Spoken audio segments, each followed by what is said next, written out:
Project V. An engineering code term. 2 words to embrace one of the most significant engineering projects carried out in Australia in recent times. It seems incongruous to use just 2 words to describe a massive project involving the expenditure of tens of millions of dollars. It was no easy undertaking, this Project V. A project which began 3 years before, when 14 men sat around a table to talk about the making of a motor car.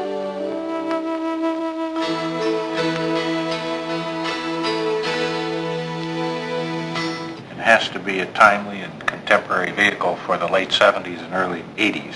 I believe the consumer is telling us that he wants a car that is more maneuverable, easy to operate within the city, a little smaller on the outside, yet I would not want to sacrifice anything in terms of interior room, particularly for driver and passenger comfort.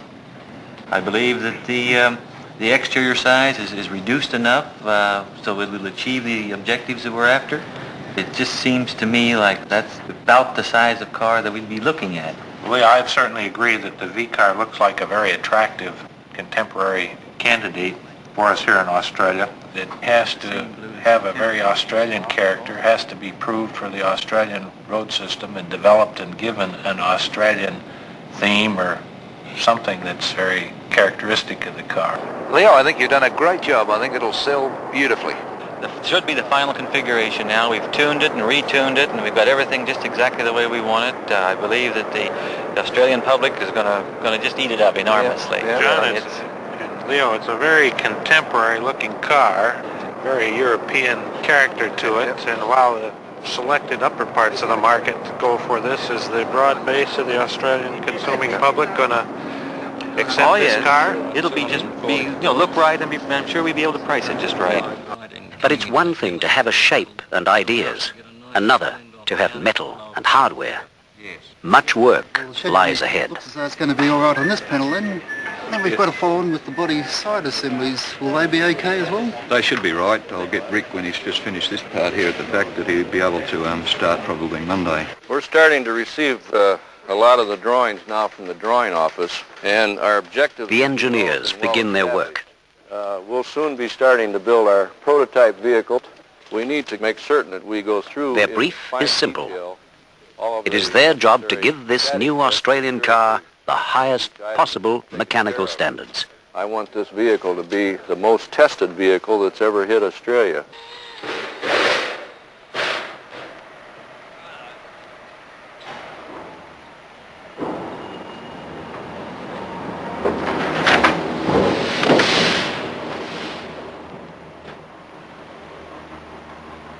Hundreds of tons of pressure and a sheet of steel becomes a panel for a motor car. Like the dozens of others that make up a single vehicle, it's subjected to exhaustive examination. The quality control is exacting. There cannot be a single blemish.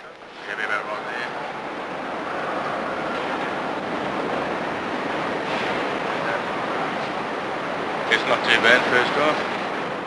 Small one there, a little bit, but Yeah, all right, yes.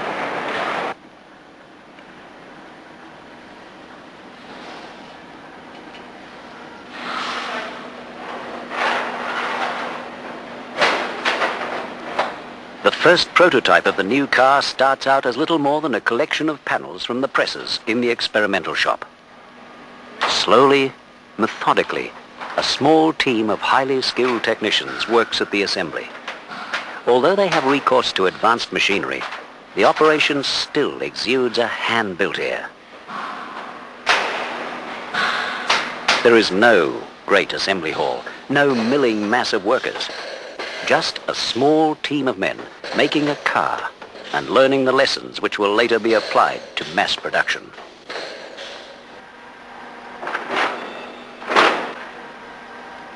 This is an important moment. A prototype car is physically taking shape. Up until now, the designers and engineers have seen only drawings, clay models and fiberglass shapes. This will be a real car. Well, there's something here I'd like to show you. Look, Although Yeah, this... that's been rectified now. Well, look, there's another problem associated with this. Where these louvers are pierced, there's a slight... Like flooding the panel on the edge. Yeah. John, do you think we could... Quality control is a crucial consideration for any vehicle manufacturer. And while this prototype will live a seemingly simple existence, for others following, life is hard, and in some instances, brutally short. The ignition switches are problem.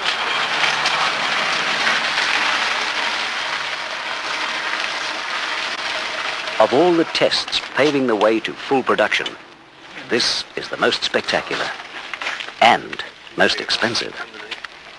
This car is to end up against a concrete wall. It's a test that has to be carried out.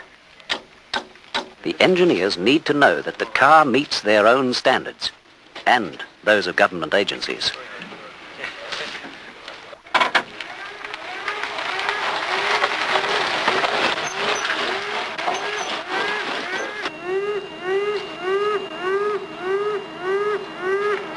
Going well.